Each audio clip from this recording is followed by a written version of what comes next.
किसान, मजदूर, नौजवान सभी परेशान हैं। तो इसे उखाड़ फेंकने के लिए एक गठबंधन की आवश्यकता है और उस कड़ी में ये राष्ट्रीय परिवर्तन मोर्चा गठित किया गया है। इसमें बात तो काफी दलों से चल रही है, लेकिन सक्रिय रूप से 18 पॉलिटिकल पार्टी के राष्ट्रीय अध्यक्षों ने सहमति दी है और इस राष्ट्रीय परिवर्तन मोर्चा का नेतृत्व माननीय बामन मेश्राम साहब कर रहे हैं। उनको राष्ट्रीय संयोजक बनाया गया है। तो ये राष्ट्रीय परिवर्तन मोर्चा क्यों बनाया गया है, इसके पीछे कारण यही है कि 75 वर्ष की आजादी में इस देश में विद्यमान सभी धर्मों, वर्गों, समुदायों एवं जातियों के लोगों को उनकी जनसंख्या के अनुपात में शिक्षा, नौकरी, व्यापार, राजनीति किसी भी क्षेत्र में हिस्सेदारी नहीं मिली है, जिसकी वजह से SC, ST, OBC और माइनॉरिटी की आर्थिक, सामाजिक, शैक्षिक एवं राजनीतिक स्थिति बहुत ही दयनीय है। उस स्थिति को सुधारने के लिए शासन सत्ता का होना जरूरी है, सरकार का होना जरूरी है और वो सरकार बनाने की कड़ी में ये राष्ट्रीय परिवर्तन मोर्चा का गठन किया गया है। तो क्योंकि आज की प्रेस को माननीय बामन मेश्राम साहब संबोधित करेंगे, तो वो अपनी बातें आपके सामने रखेंगे। मैंने ये कुछ चंद बातें प्रस्तावना के तौर पे आपके सामने रखी हैं और इसमें भाई ये सब राष्ट्रीय अध्यक्ष बैठे हुए हैं। इंसाफ पार्टी पार्टी के प्रतिनिधि के तौर पर भाई जयप्रकाश भारती जी आए हैं, चंद्रभान सिंह पटेल ये समदर्शी समाज पार्टी के राष्ट्रीय अध्यक्ष हैं, शत्रुघ्न सिंह निषाद भाई महाराजगंज की धरती से पधारे हैं, ये अभय समाज पार्टी के राष्ट्रीय अध्यक्ष हैं। भाई चंद्रसेन भारती जी मुरादाबाद से आए हैं, ये गरीब स्वराज पार्टी के राष्ट्रीय अध्यक्ष हैं। घनश्याम कोरी जी झांसी से पधारे हैं, ये स्वतंत्र जनता राज पार्टी के राष्ट्रीय अध्यक्ष हैं। भाई डॉक्टर अनिल कुमार माने जो बहुजन मुक्ति पार्टी के युवा मोर्चा के राष्ट्रीय अध्यक्ष हैं और जो राष्ट्रीय परिवर्तन मोर्चा को गवर्न करेगी कमेटी या उसको सही तरीके से आगे चलाने के लिए जो काम करेगी कोर कमेटी, उसके आप सदस्य हैं। भाई प्रोफेसर मोहम्मद सुलेमान साहब ये इंडियन नेशनल लीग के राष्ट्रीय अध्यक्ष हैं, कानपुर से हैं, यह भी कोर कमेटी के सदस्य हैं।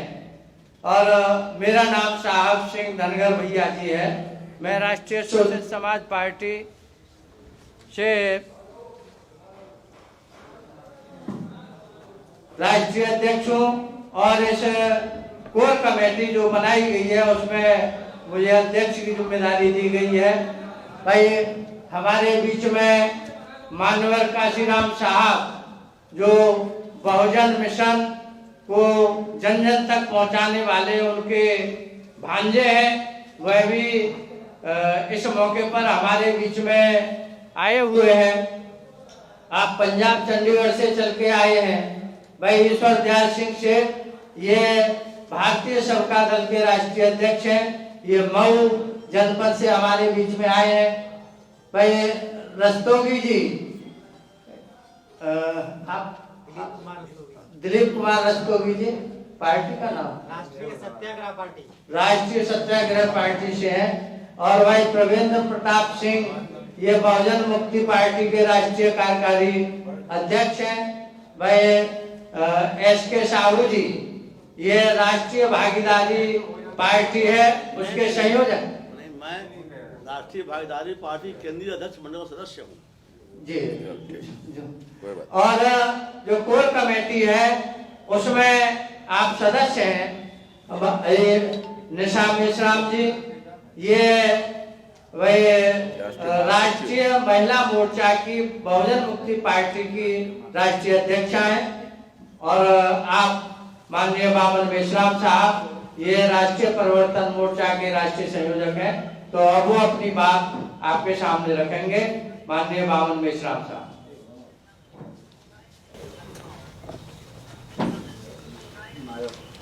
आप लोगों को याद ही होगा कि 30 तारीख को हम लोगों ने एक प्रेस कॉन्फ्रेंस यहाँ आयोजित की थी। तो ये दोबारा प्रेस कॉन्फ्रेंस आयोजित करने के पीछे एक महत्वपूर्ण कारण ये है कि 18 दलों के लोग उस समय उपस्थित थे और आपको कहा गया था 31 पार्टी के लोग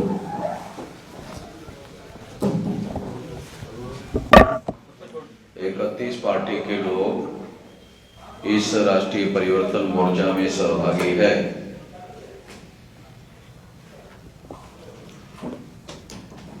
चार तारीख को दिल्ली में 8 पार्टियों की, जो 18 दलों के अलावा 8 पार्टियों की meeting Rajkumar Saini ji, x member parliament, वो 8 पार्टी के लोग लेकर आए थे मुझे मिलने के लिए। तो ऐसे 18 और 8 लगभग 26 हो रहे हैं।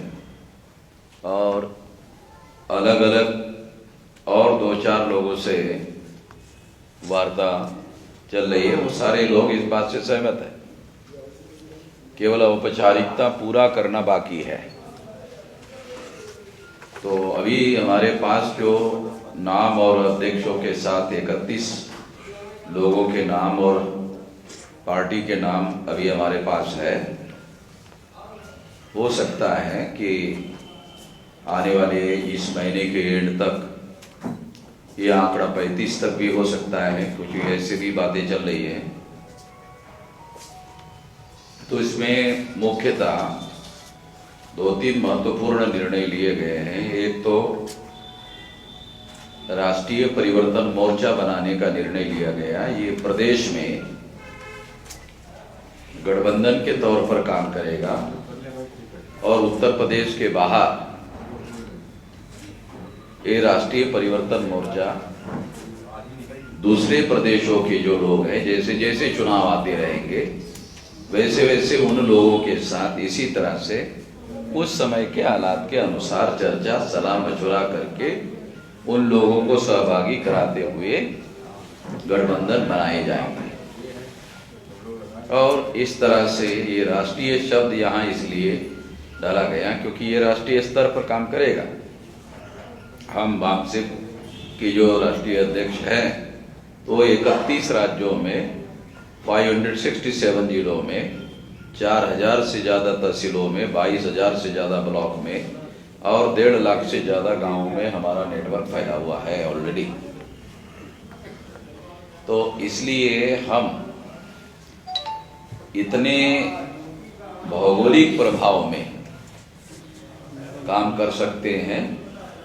तो इतने भौगोलिक प्रभाव में हम ये गठबंधन का समर्थन कर सकते हैं। तो इसलिए ये राष्ट्रीय परिवर्तन मोर्चा ये केवल उत्तर प्रदेश को ध्यान में रखते हुए नहीं बनाया गया है, राष्ट्रीय बात को ध्यान में रखते बनाया गया है। एक तो ये बात है। दूसरी बात, हम लोग उत्तर प्रदेश के चुनाव को उत्तर प्रदेश का चुनाव मानकर नहीं चल रहे हैं। इसका अर्थ 2024 के लोकसभा के साथ जुड़ा हुआ है। बीजेपी के लोग 2024 की तैयारी करने के संदर्भ में ही उत्तर प्रदेश का चुनाव लड़ रहे हैं। अगर वो ऐसा लड़ रहे हैं तो हम भी उसी तरह से काउंटर स्ट्रेटेजी के तहत हम भी उत्तर प्रदेश का चुनाव 2024 को ध्यान में रखते हुए ही लड़ रहे हैं। तो इसलिए ये निर्णय लिया गया हमारे गठबंधन के मीटिंग में कि महागठबंधन बनाना होगा। पहला बड़ा निर्णय ये लिया गया, और उसके लिए महागठबंधन तभी बनेगा जब कोई बड़ी पार्टी इस गठबंधन में सहभागी होगी। तो इसके लिए समाजवादी पार्टी के साथ इस काम के लिए हम लोगों को वार्ता करने के लिए निर्णय लिया गया है, और कोर कमेटी के लोगों को ये अधिकार दिया गया है कि वो वार्ता कर सकते हैं, संवाद कर सकते हैं। तो समाजवादी पार्टी के साथ भी वार्ता चल रही है। दूसरी राष्ट्रीय पार्टी है कांग्रेस, कांग्रेस के साथ भी वार्ता चल रही है। जो पार्टी पहले इस बात को स्वीकार कर लेगी, कोई भी एक पार्टी इसमें गठबंधन में सहभागी हो जाएगी, तो ये गठबंधन नहीं रहेगा, फिर ये महागठबंधन हो जाएगा।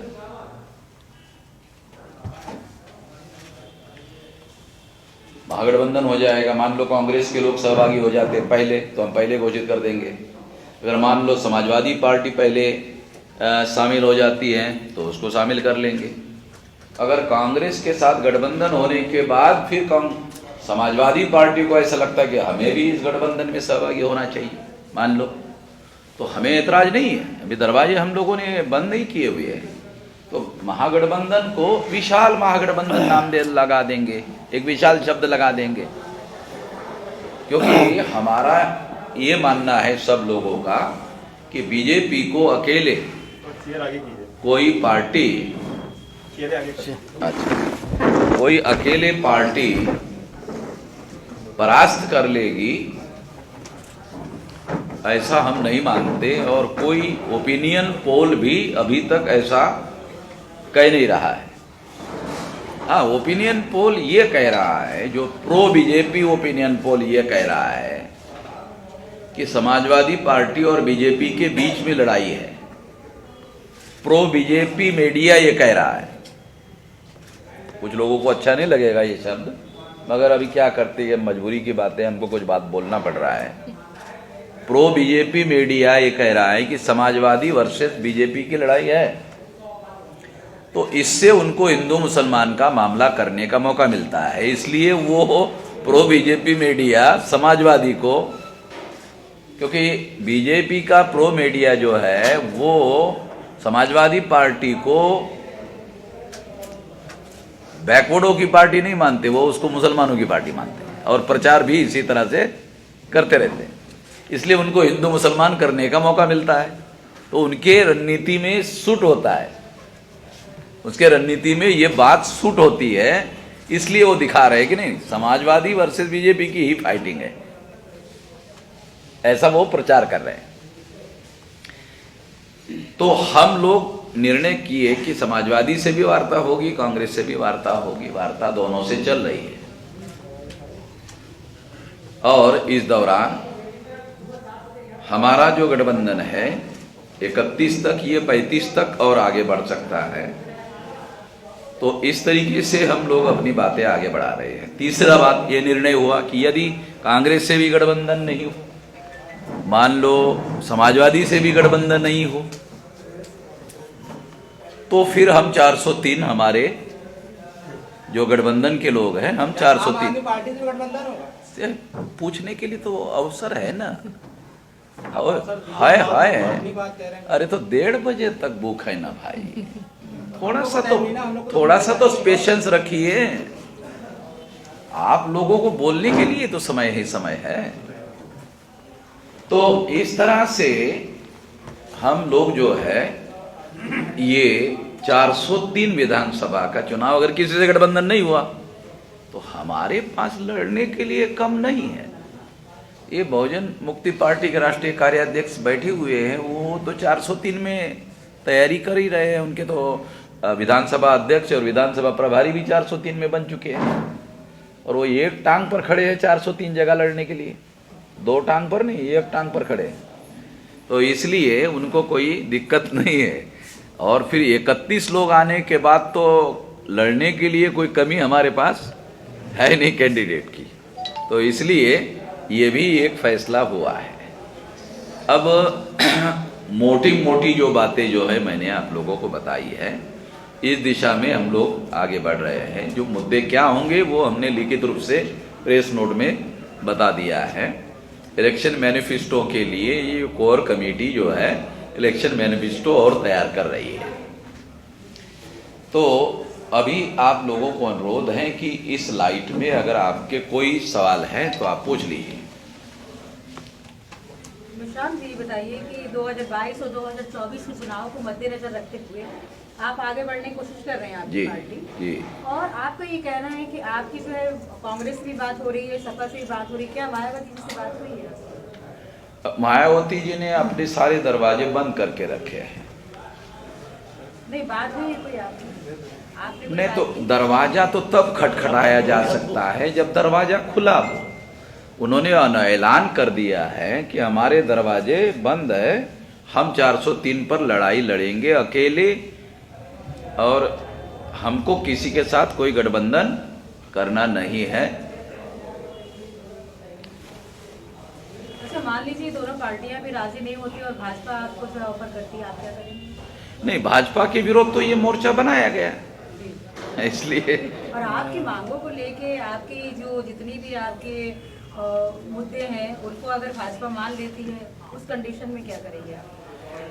कथनी और करनी में तो बहुत ज्यादा अंतर है ना।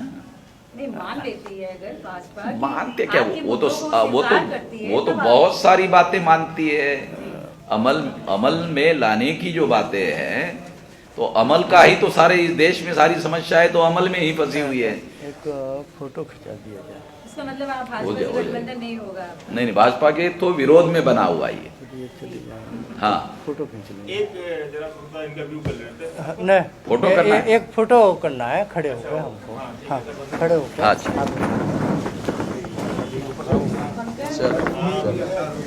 थोड़ा ऐसा फोटो आप फोटो करना चाहते कर लीजिए। राष्ट्रीय परिवर्तन मोर्चा। थोड़ा पीछे कर लीजिए ताकि ये फोटो निकाल ले। राष्ट्रीय परिवर्तन मोर्चा जिंदाबाद, राष्ट्रीय परिवर्तन मोर्चा जिंदाबाद, बामन विश्राम साहब जिंदाबाद, जिंदाबाद, धनगर भैया जी जिंदाबाद, जिंदाबाद। चल, तो ये गठबंधन भाजपा के विरोध में बनाया गया। जी, आपने बताया था, लेकिन हम ये कह रहे हैं कि आपके मुद्दों को अगर वो मान लेते हैं, नहीं, आपके और उनके विचार एक हो जाते हैं, तब भाजपा के आरएसएस के विचार एक हो जाएंगे हमारे उनके, ये तो बात हजम होने वाली नहीं। ये बात तर्कसंगत नहीं लगती है। मगर पत्रकार बंधुओं को हर प्रकार का सवाल पूछने की पूरी आजादी है। हाँ, वो एक अलग चीज। हाँ, वो एक अलग चीज। हाँ, वो आपको क्या जवाब देना है? हाँ, वो बात अलग।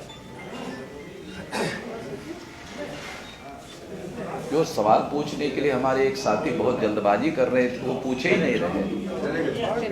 अच्छा, ठीक है, ये रहे। अब पूछिए, पूछिए। पूछिए। अब नहीं पूछना चाहते हैं? सवाल जवाब का सत्र शुरू हो गया है। आप लोगों को नहीं लगता है कि आप लोगों ने थोड़ा देर कर दिया? अगर ये चीज जो चुनाव से पहले होता है, या क्या कमी रह गई तो भारतीय जनता पार्टी दोबारा सत्ता में आ गई, दोबारा सत्ता में आ गई केंद्र में, आप लोग की कहाँ कमी रह गई जो आप लोग? मतलब आप 2019 की बात आज पूछ रहे हैं, यही नहीं कहना चाहते आप? ये सवाल ही जैसे आप कह रहे हैं ना, आप देरी की बात कर रहे हैं, तो आप बहुत ज्यादा देरी से सवाल पूछ रहे हैं कि हम लोगों को 2019 का सवाल 2021 में पूछ रहे हैं। ये तो बहुत ज्यादा देरी हो गई, ये प्रासंगिक सवाल नहीं है। हम आपको अनुरोध करते हैं कि कोई प्रासंगिक सवाल जो आज हमने ब्रीफिंग में कुछ बातें कही, उस संबंध में अगर आपके कोई सवाल है। राष्ट्रीय संयोजक जी, हाँ जी, आपने मांग की है ईवीएम के स्थान पर हाँ, बैलेट पेपर से चुनाव कराया जाए, और यदि सरकार ये बैलेट पेपर से चुनाव कराती है तो अब क्या करेंगे? बैलेट पेपर पर अगर ईवीएम से चुनाव कराती है तो आप क्या करेंगे? देखो, एक तो थोड़ा आधा मिनट लेकर थोड़ा आपको बता दूं, मैं सुप्रीम कोर्ट में 24 अप्रैल 2017 को केस लेकर गया था। 24 अप्रैल 2017 को सुप्रीम कोर्ट ने मेरे केस में निर्णय दिया कि 2019 के चुनाव में हर ईवीएम मशीन को पेपर ट्रेल मशीन लगाई जाएगी। और बहुत दुख के साथ कहना पड़ता है कि किसी भी मीडिया ने इस खबर को नहीं छापा। हैरान करने वाली बात है। ये निर्णय हमने लिया, सुप्रीम कोर्ट ने ये निर्णय दिया, तारीख के साथ बता रहा हूं, जजमेंट की कॉपी मैं आपको दे दूंगा। 24 अप्रैल 2017 को, फरवरी 2019 को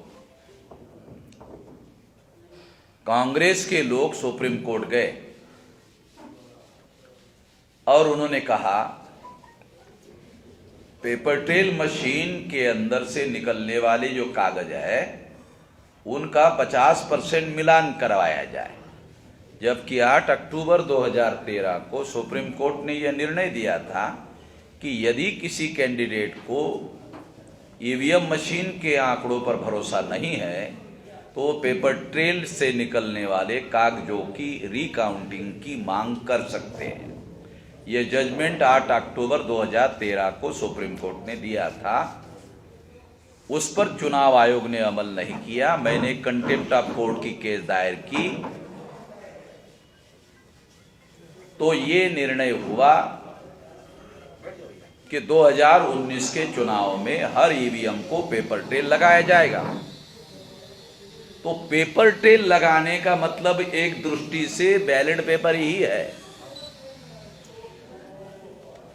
क्योंकि जो घोटाला जो होता है मान्यवर, ईवीएम में घोटाला होता है, क्योंकि ईवीएम में इलेक्ट्रॉनिक रिकॉर्ड होता है वोटों का, और इलेक्ट्रॉनिक रिकॉर्ड का फिजिकल एविडेंस नहीं रहता है।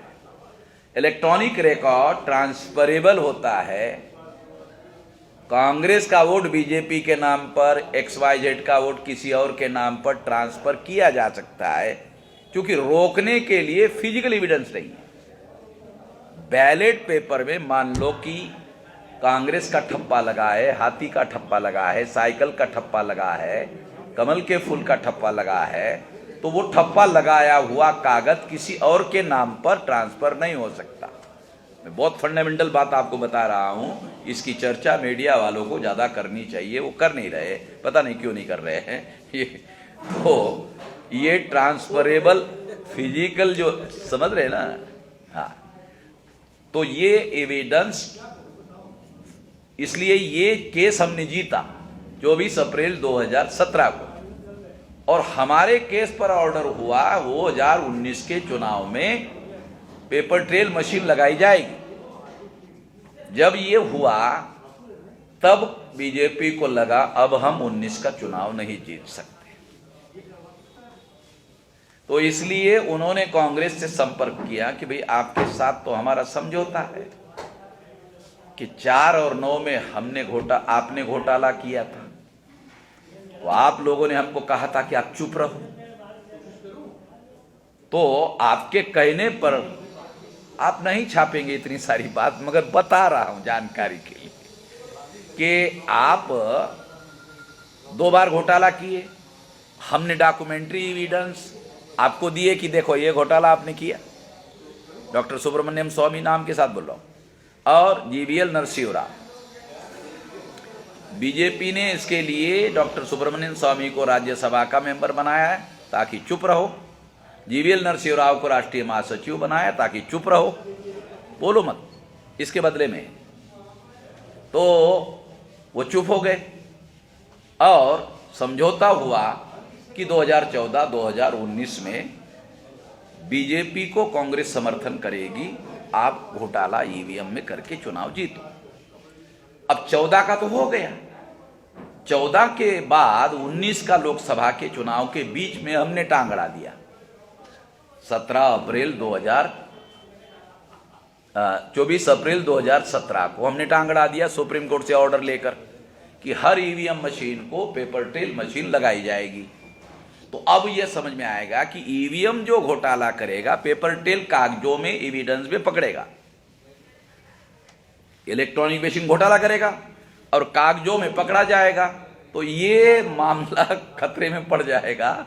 तो बीजेपी ने इनफॉर्मल कांग्रेस संपर्क किया कि आपके साथ समझौता था 2 बार का, एक बार तो हो गया है, अब आप ही की जिम्मेदारी है कि ये वामन मेश्राम का मामला जो है टांग अड़ाने का, इसको रोको।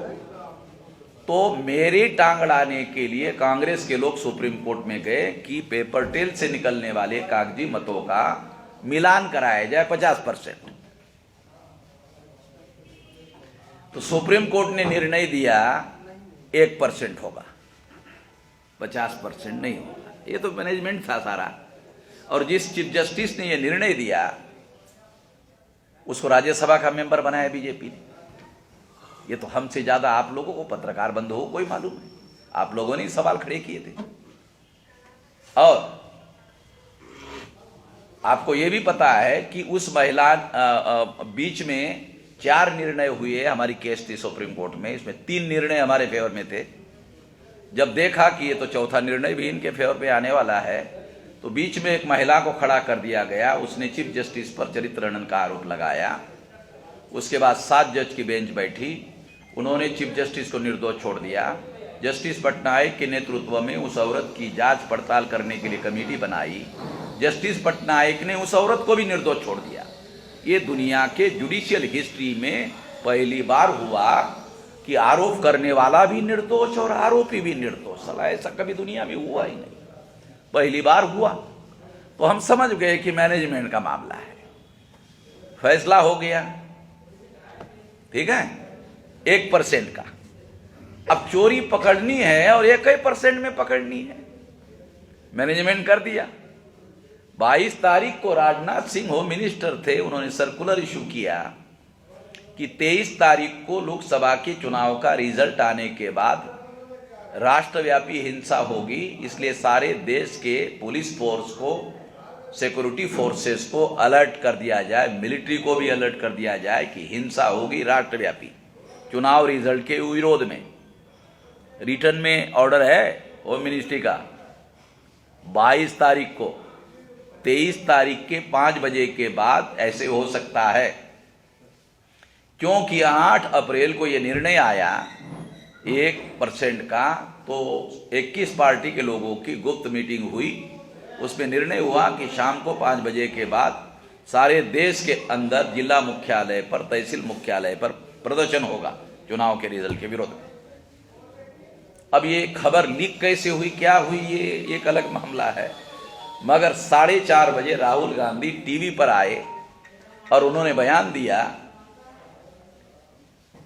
कि मोदी जी आप चुनाव जीत गए हैं और आपको कांग्रेचुलेशन है। एक भी सीट बीजेपी जीती नहीं थी, केवल रुझान चल रहा था, रुझान में ही राहुल गांधी ने कांग्रेचुलेशन दे दिया कि आप चुनाव जीत गए, जबकि रिजल्ट 1 सीट का भी नहीं आया था। क्योंकि निर्णय ये हुआ था कि 5 बजे के बाद कांग्रेस समेत 21 दल के लोग जिला मुख्यालय पर इकट्ठा हो जाएंगे प्रोटेस्ट करने के लिए। तो 4:30 बजे बयान देते ही 22 दल के लोगों ने माना कि कांग्रेस ने हमारे पीठ में खंजर खुपसने का काम किया। उसके जो संयोजक थे सुप्रीम कोर्ट में केस डालने वाले, वो Chandrababu Naidu, ex chief minister, उनके साथ हमारी वार्ता हुई और इस तरह से इस मामले को रफा दफा कर दिया। मगर 4 महीने तक प्रोविजनल रिजल्ट के आंकड़े ऑथेंटिकेट में कन्वर्ट नहीं हो पाए। प्रोविजनल रिजल्ट था चुनाव आयोग का, अरोड़ा का, 4 महीने तक ऑथेंटिकेट नहीं कर पाए, 2 महीने का ही रूल था। और बाद में पता चला कि डायरेक्ट सारा का सारा डाटा डिस्ट्रॉय कर दिया गया। सुप्रीम कोर्ट अभी तक ओपन नहीं है, कोविड के नाम पर, नहीं तो वो केस भी सुप्रीम कोर्ट जाने वाला है। 19 की केस भी मेरी रेडी है, ओपन में जाएगा। वर्चुअल में हम नहीं जाने वाले, वो ओपन हो नहीं रहा है। अमेरिका में सुप्रीम कोर्ट कभी बंद ही नहीं हुआ, यूरोप में सुप्रीम कोर्ट कभी बंद ही नहीं हुआ। सबसे ज्यादा कोविड वहां था, फिर भी नहीं बंद हुआ। तो जो आप कह रहे हैं, तो ये बैकग्राउंड मैंने आपको कहा कि ये हमारी लड़ाई जारी है, अभी भी हमारी केस जो है पेंडिंग है। हमारा कहना ये है कि पेपर ट्रेल मशीन की रिकाउंटिंग का जो ऑर्डर है 8 अक्टूबर का, अगर वो जारी रहता है तो हमारी मांग कागज के आधार पर, बैलेट के आधार पर वोट करने की जरूरत नहीं है, अगर पेपर ट्रेल मशीन का रिकाउंटिंग का ऑर्डर जारी कर दिया जाता है। अब 2 ऑर्डर हो गए सुप्रीम कोर्ट के, एक 1% मिलान का और एक रिकाउंटिंग का। तो अब मैं केस लेकर जाने वाला हूं। ये 2 ऑर्डर हैं, सुप्रीम कोर्ट, माननीय सुप्रीम कोर्ट ऑर्डर दे, 2 में से कौन सा जारी रखा जाए। 2 ऑर्डर दिए आप लोगों ने। और 1% से फ्री फेयर एंड ट्रांसपेरेंट चुनाव नहीं हो सकता, क्योंकि चुनाव होना चाहिए संवैधानिक है, फ्री फेयर एंड ट्रांसपेरेंट। तो और वो हो सकता है, पहला जो ऑर्डर है उसी के आधार पर ये काम हमारा चल रहा है। तो थोड़ा सा ज्यादा समय ले लिया आपका मूल्यवान समय है, मैं जानता हूँ। आपने जो 31 पार्टी का जो आपने ये जी गठबंधन कर रहे हैं, इसमें क्या सब पार्टी रजिस्टर्ड है इलेक्शन कमीशन में? उनका पास्ट इलेक्शन रिकॉर्ड क्या रहा है? पीछे इन्होंने कोई गेन मतलब जो इलेक्शन लड़ा है, या कोई इनका रिकॉर्ड क्या रहा है? इसमें से 50% पार्टियों ने चुनाव लड़ा है, 50% पार्टियां अभी चुनाव लड़ेगी। सब रजिस्टर्ड है? कुछ रजिस्टर्ड है, कुछ रजिस्टर्ड प्रोसेस में है। इतनी जल्दी कैसे हो जाएगा इलेक्शन? नहीं, कुछ पंजीकृत रहती है, कुछ रजिस्टर्ड है, सभी है। अरे एक पंजीकृत और रजिस्टर्ड एक ही बात है, हिंदी और अंग्रेजी का फर्क है केवल, और कुछ नहीं है। सुने माने और माने। अब मैं बोल रहा हूँ ना, मेरी तरफ थोड़ा सा ध्यान दीजिए, थोड़ा भाषा में भी थोड़ा, मैं मराठी भाषी आदमी हूँ, मगर पंजीकृत और रजिस्टर जानता हूँ क्या है। जो 18 हैं ये सब रजिस्टर्ड है। ये 18 पार्टियां रजिस्टर्ड है जो अभी है, सब रजिस्टर्ड। मगर जो सवाल आप कह रहे हैं कि 31 के रेफरेंस में कुछ लोगों ने चुनाव लड़ा है, कुछ, ये सारी पार्टी चुनाव लड़ा है, उसमें से कुछ लोगों ने चुनाव नहीं लड़ा है, मगर लड़ेंगे अभी। पास्ट कोई अचीवमेंट रहा है किसी पार्टी में? मतलब किसी का हाँ, किसी का 2000, 5000, 10,000 तक का। हमारे तो सब 4 और हमारा जो ये पार्टियां जो है अपने लेवल पर चुनाव इन्होंने किसी ने जीता नहीं है। नहीं, सब जीते।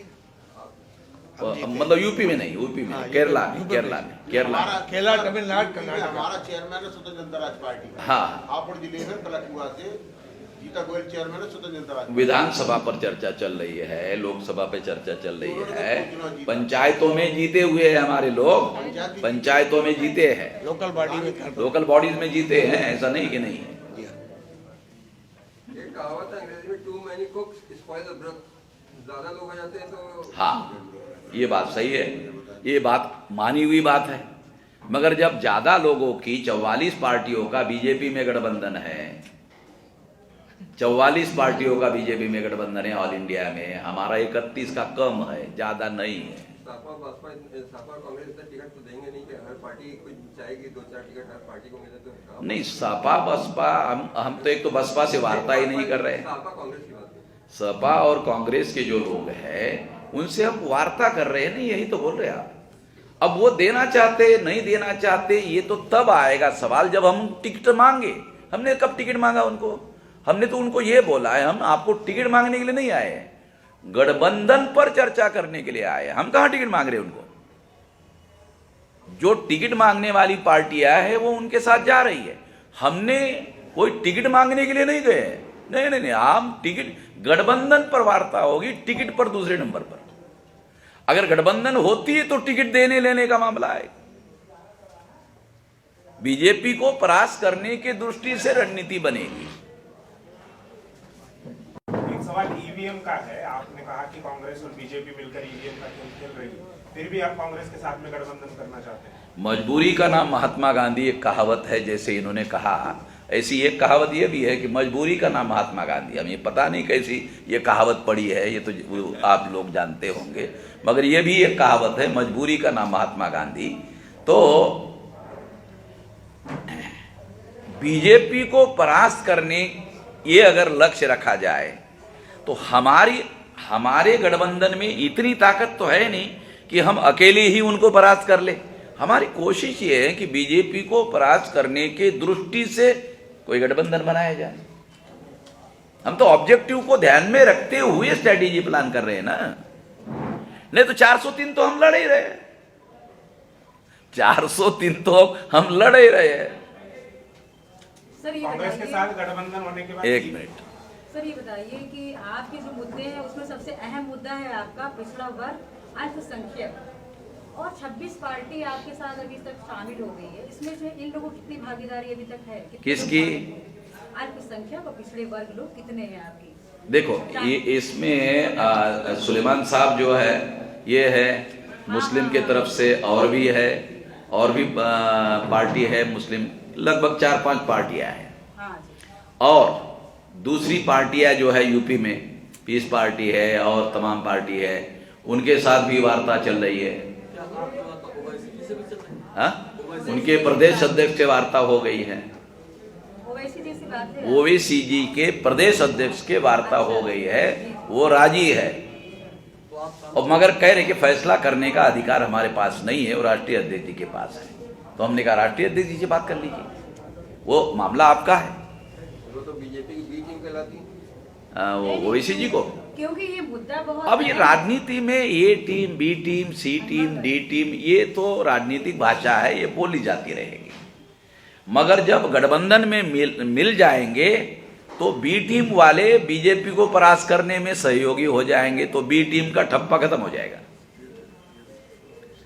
जब महागठबंधन में शामिल हो जाएंगे तो बीजेपी को परास्त करने के काम में लग जाएंगे। अब जब लग जाएंगे तो फिर ठप्पा खत्म हो जाएगा, बोलना ही मुश्किल हो जाएगा। दूसरे दिन से अगर वो इस महागठबंधन में शामिल हो गए तो दूसरे दिन से बी टीम कहना बंद हो जाएगा, क्योंकि बीजेपी को परास्त करने के काम में लग जाएंगे। हाँ, अकेले लड़ेंगे तो फिर तो सबसे ज्यादा मुस्लिम लोग कहेंगे, बाकी लोग कहे या ना कहे, मुस्लिम लोग ये कहेंगे। आप कह रहे हैं ना, है? आप भी कह रहे हैं ना। नहीं, मैं आप तो कह ही रहे हैं। मुस्लिम जो है, दोनों जो आपने मुद्दे लिए, बिल्कुल ये देखिए हर जगह जो है कई पार्टियां ऐसी हैं जो पिछड़ा वर्ग और अल्पसंख्यक लोगों को, समाज को नहीं जोड़ते हैं, उनका नाम नहीं लिया जाता, लेकिन आपने इन लोगों को शामिल किया। ये बहुत पिछड़े वर्ग और अति पिछड़े वर्ग के लोग ही ज्यादा संख्या में हैं। राष्ट्रीय पिछड़ा वर्ग मोर्चा के राष्ट्रीय अध्यक्ष चौधरी विकास पटेल इसके समर्थन में है। अब डॉक्टर माने जो है, डॉक्टर अनिल कुमार माने, पीएचडी है, डॉक्टर है, डॉक्टरेट है, ये मतलब झोला छाप डॉक्टर नहीं है, वो वाले पीएचडी वाले डॉक्टर है। तो ये नॉमेडिक ट्राइब के, इनका तो कोई राजनीति में नाम लिया ही नहीं जाता, इनके राष्ट्रीय अध्यक्ष है। नॉमेडिक ट्राइब तो यूपी में मुझे लगता है कि किसी ने सुना ही नहीं होगा, मगर नॉमेडिक ट्राइब की संख्या देश में 8% से कम नहीं है, कहीं कहीं तो ज्यादा है। 43 जातियां महाराष्ट्र में नॉमेडिक ट्राइब है।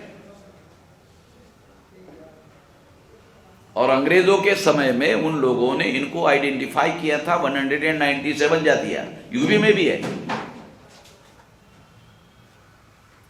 तो हम एससी की जो तमाम प्रकार की कैटेगरीज है, एससी, मोस्ट बैकवर्ड एससी और एक्सट्रीम बैकवर्ड में सफाई का काम करने वाली जातियां, उनको भी साथ में रखा हुआ है। और आदिवासी के 2-3 जिले हैं मध्य प्रदेश को लगे हुए, मिर्जापुर, सोनभद्र और वो लगा हुआ सटावा एरिया, वहाँ लोग भी हमारे साथ में हैं, ठीक है। हाँ, और तीसरा जो एमबीसी है वो उसका ओबीसी, किसान, राम सुरेश वर्मा जी, उनका जो राष्ट्रीय दल है, किसानों का संगठन है, आंदोलन है, उनका राष्ट्रीय अधिवेशन है, 11-12 को, वो भी इसके समर्थन में है।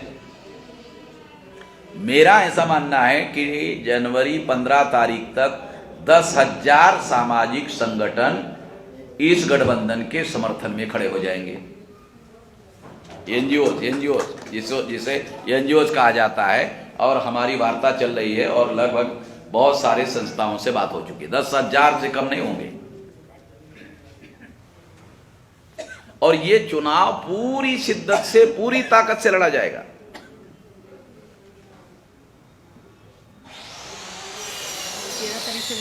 अब आपका पूछने वाला रह गया। ये पूछ रहा था कि कांग्रेस के साथ में मजबूरी का नाम महात्मा गांधी है, या आपको लगता है कि उनके साथ गठबंधन करने से ईवीएम से आपको भी कुछ फायदा होगा? नहीं, अभी तो ईवीएम से उनको भी फायदा होने वाला नहीं। यहाँ उनको फायदा होने वाला नहीं है। तो ईवीएम से हम लोग फायदा लेना नहीं चाहते हैं। ईवीएम भारत के लोकतांत्रिक व्यवस्था के लिए बहुत ज्यादा खतरा है, तो इसको हम मान्यता नहीं देंगे। मगर पेपर ट्रेल मशीन का 100% रिकाउंटिंग का ऑर्डर जो सुप्रीम कोर्ट का है, अगर उसे अमल में लाया जाता है तो इसे मान्यता देना एक प्रकार से बैलेट पेपर का ही चुनाव है। Okay, thank you sir.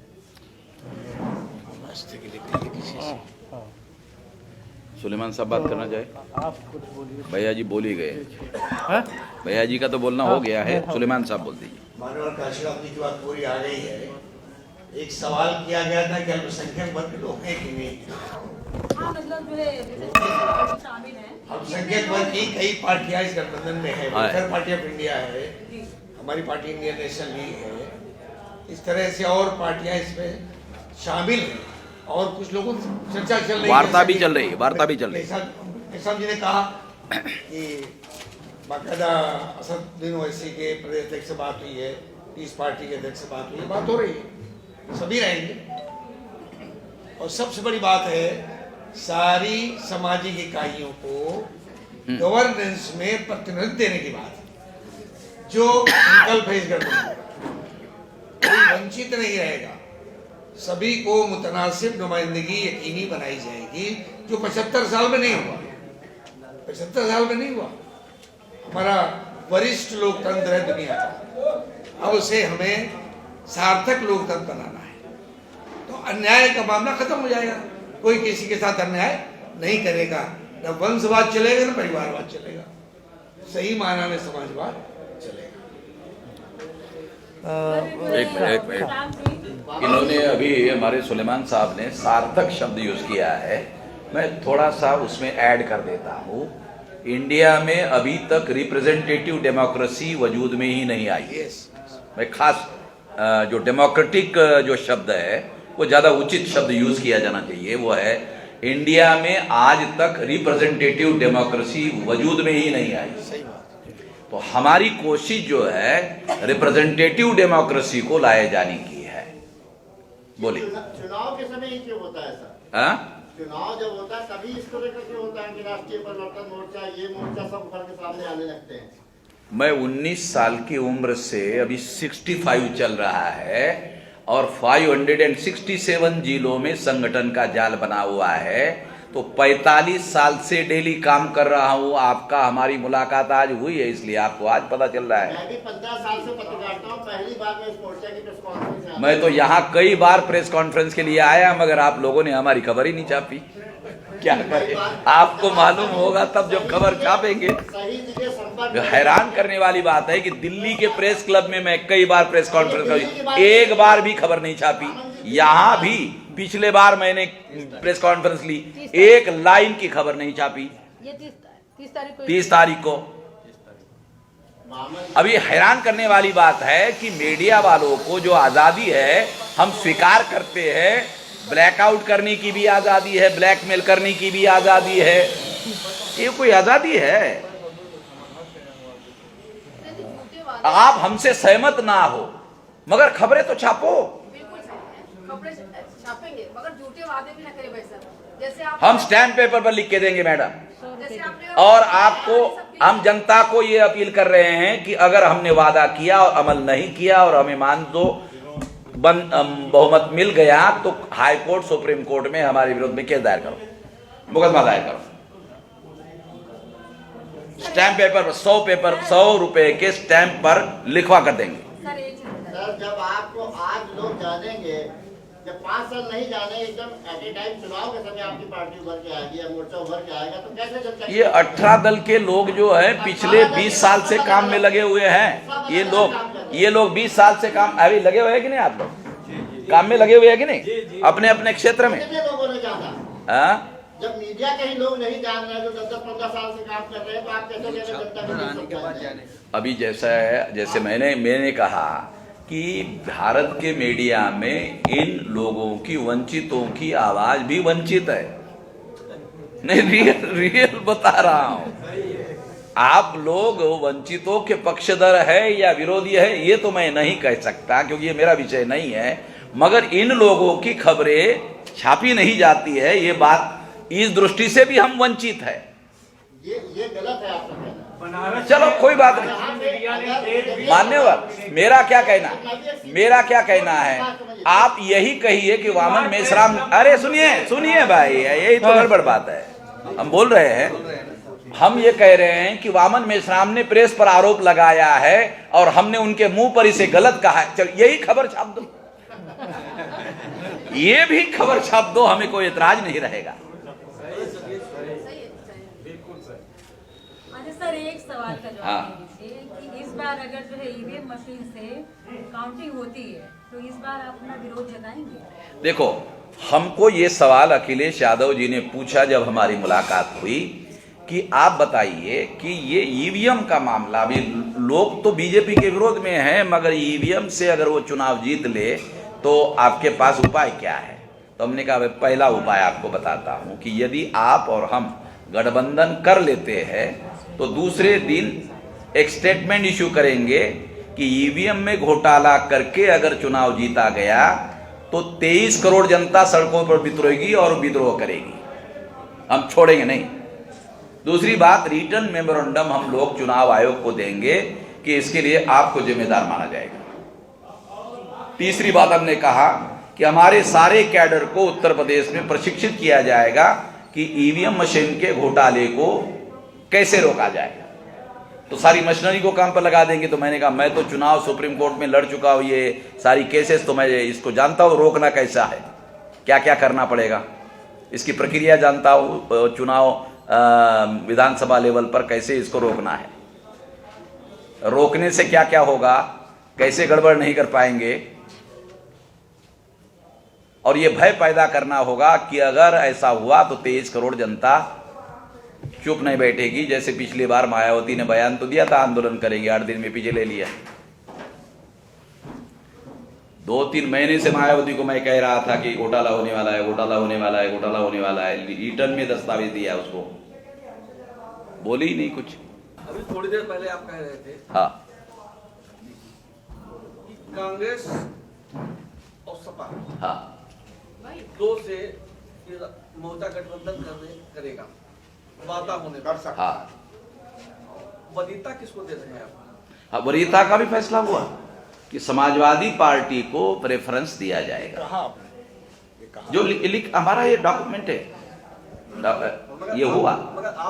मगर शादी दोनों के सहमति से होती है। हम ही वरीयता दे दे और वो वरीयता में हमारा नंबर ही ना लगावे, वर बहुत ज्यादा है, पसंद करने के लिए उनके पास वर बहुत ज्यादा है। नहीं समझ रहे हमारे? हाँ, सहमति से ना शादी होगी। एक ही लड़की ही कहे कि मुझे पसंद है, पसंद है, पसंद है, पसंद है, और लड़का कहे कि नहीं, इस पर हम अभी कोई फैसला नहीं किए है। तो वार्ता करने के लिए संवाद तो लोकतंत्र का प्राण तत्व है, संवाद तो करना पड़ेगा ना। आप तो कह रहे हैं हाँ, कि समाजवादी पार्टी में वरीयता है, हाँ, एक तरफ, दूसरी तरफ आप कह रहे हैं कि चर्चा है समाजवादी पार्टी मुस्लिम पार्टी है। अभी आपने नहीं, बीजेपी ऐसा मान, आप बात नहीं समझे, इसका मतलब दोबारा बताता हूं। बीजेपी का प्रो मीडिया ये कह रहा है कि समाजवादी से ही हमारी लड़ाई है। ये उनके लिए मुफीद है, फायदेमंद है, क्योंकि ऐसा प्रोपेगेंडा करने से उनको यूपी में हिंदू मुसलमान का मामला खड़ा करना आसान हो जाता है। तो प्रो बीजेपी मीडिया ऐसा प्रोपेगेंडा कर रहा है, रियलिटी में समाजवादी वर्सेस बीजेपी की लड़ाई नहीं है। अब शायद क्लियर हो गया। धन्यवाद साथियों। इस राष्ट्रीय परिवर्तन मोर्चा आरपीएम की इस प्रेस कॉन्फ्रेंस में पधारे सभी साथियों का हार्दिक अभिनंदन है। आदरणीय वामन मेश्राम साहब के नेतृत्व में ये गठबंधन हम सभी दलों के लोगों ने मिलकर के इसलिए बनाया है क्योंकि भारत का लोकतंत्र और संविधान दोनों खतरे में पड़े हुए हैं। वर्तमान बीजेपी की सरकार जिसने आज सभी के सामने अधिकार वंचित करने का काम किया हुआ है, सभी को अधिकार दिलाने के लिए पीड़ित और प्रताड़ित लोगों ने इस लोकतंत्र को बचाने के लिए हम सभी दलों ने मिलकर के मेश्राम साहब की सरपरस्ती में ये फैसला लिया है। और निश्चित तौर पर आने वाले 2022 के चुनाव में इसका बहुत ज्यादा अच्छा परिणाम आने वाला है। बीजेपी को रोकने में हम सभी लोग मिल करके काम करेंगे। मैं इस मौके पर इतना ही कहूंगा, आप सभी लोग पत्रकार बंधु सभी लोग यहाँ पर पधारे, उनका भी मैं दिल से आभार व्यक्त करता हूँ। बहुजन मुक्ति पार्टी की भी हमारी बहुत महत्वपूर्ण भूमिका इस पर रहेगी। 403 विधानसभा में हमारी तैयारियां चल रही हैं। अभी परिवर्तन यात्रा हम लोगों ने प्रदेश जाके निकाली। 403 विधानसभा में 2 बार हम लोग जा चुके हैं। तीसरी बार प्रदेश स्तरीय परिवर्तन यात्रा के माध्यम से हम लोग पहुंच रहे हैं। अगर ये बड़ी रैलियां अभी मेश्राम साहब के हमारे राष्ट्रीय परिवर्तन मोर्चा के नेतृत्व में हम लोग करने का 18 कमिश्नरियों ने फैसला लिया है, तो सभी लोग मिलकर के अभी हम लोग इस काम में जुटे हुए हैं। इस मौके पर तो इतनी बात लेकर के मैं सभी का आभार व्यक्त करता हूँ। धन्यवाद। आप कुछ पूछना चाहते हैं? हाँ पूछिए, आइए। आप ये बताइए आप लोग का मुद्दा क्या है? मुद्दे जो है लिख कर दे दिए हैं आपके पास में। मुद्दा ये है कि हम 403 में चुनाव लड़ना चाहते हैं यदि गठबंधन किसी समाजवादी पार्टी से या कांग्रेस से नहीं होता है। 31 पार्टी के लोग इकट्ठा हो गए। क्या कर रहे हैं?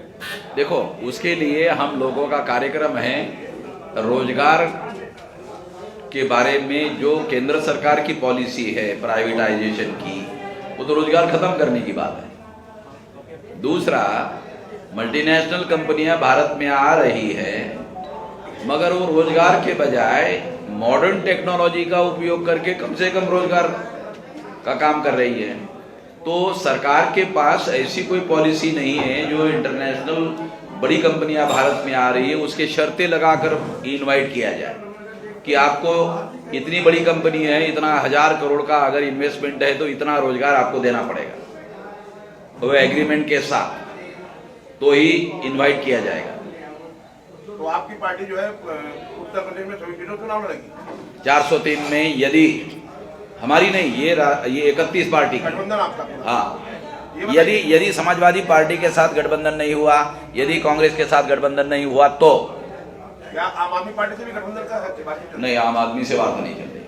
अगर आपकी सरकार आती है तो पत्रकारों के लिए क्या करेंगे आप बताइए? पत्रकार लोग लिख कर दे दे, इलेक्शन मैनिफेस्टो में डाल देंगे। नहीं, आप करेंगे क्या? आप सवाल पूछूं, उसका जवाब दीजिए आप मुझे। अब पत्रकार लोगों की अगर कोई खास डिमांड है तो विचार करेंगे, उनके लिए तो सारी व्यवस्थाएं हैं। मैंने डिमांड की बात की कि मैंने कहा आप अपनी तरफ से कुछ बनवा या पत्रकारों के लिए करेंगे, जनता के लिए करेंगे? जब पत्रकारों के लिए 2-3 बातें हैं। पहली बात तो ये है कि उनके लिए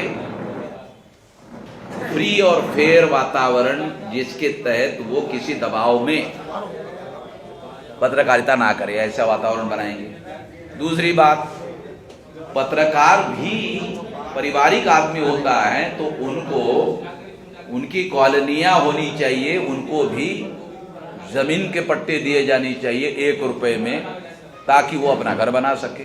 जिंदगी भर लोकतंत्र की सेवा करता रहता है तो उसको ये दिया जाएगा। ये दूसरी बात। तीसरी बात, 60 साल के बाद यदि पत्रकार रिटायर होना चाहता है तो सरकार की तरफ से उनके पेंशन की व्यवस्था करने के लिए ये 3 बातें जो है हम करेंगे।